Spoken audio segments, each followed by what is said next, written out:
If you're writing a paper or a thesis and you have to use the APA style, American Psychological Association, then pay attention to this video, because recently APA released its 7th edition and there are really important changes to how you should format your in-text and end-of-text references. So stick around for today's video because I'm going to go through all of those changes right here so you know exactly what you need to do.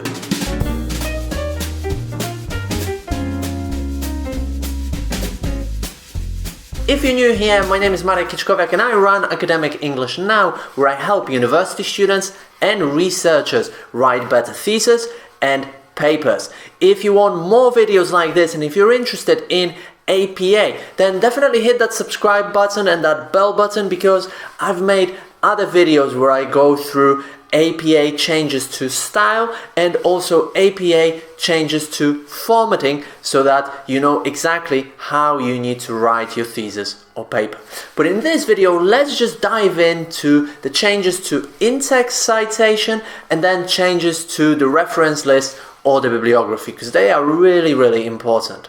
Well, one thing that I'm really excited about here is that finally, thank you very much APA, I'm really grateful for this, that we can just use et al. For any paper that has 3 authors or more, and that's it.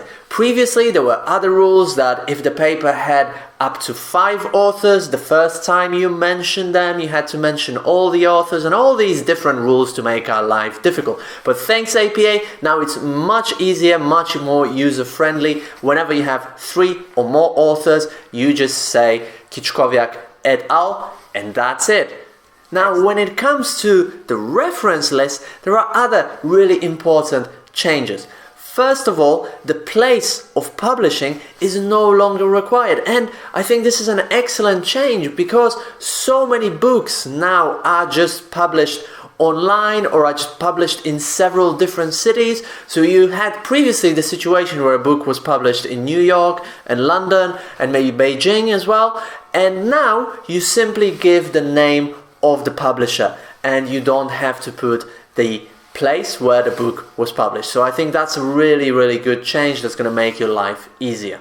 Another change in how the reference list should be formatted is that now up to 20 authors, if a paper has up to 20 authors, you've got to list all of them in the reference list for that publication. If it has more, then after the 19th author, you're going to put brackets and then 3 dots to indicate that there are other authors, but you're not going to list them in the reference list. Now, previously also there was a little bit of confusion between links and DOIs. DOIs, they are basically very short links with a lot of numbers that directly reference to an academic paper. And there were different rules for formatting both. Now, thanks again APA, we are simplifying things, and now both normal website links and DOIs are formatted in the same way, which means that you basically put HTTPS and then the link as you would, and the DOI as you would to a normal web. Now, speaking of links, previously you had to put the words retrieved from to mean where you got it, and then the link if it was a source like, say, BBC News, like a newspaper or online magazine, for example. Now you don't use the words retrieved from, you just give the link unless for some reason the date is needed. So if you need to specify when it was retrieved, and for some types of publications you will have to do this. But in general, you no longer use the retrieved, you just put the link. But very important, what you also need to put is the source. Previously you didn't add it for online newspapers and blogs and things like that. Now you do need to add it. So you'd put BBC News, for example, and then the link to the article.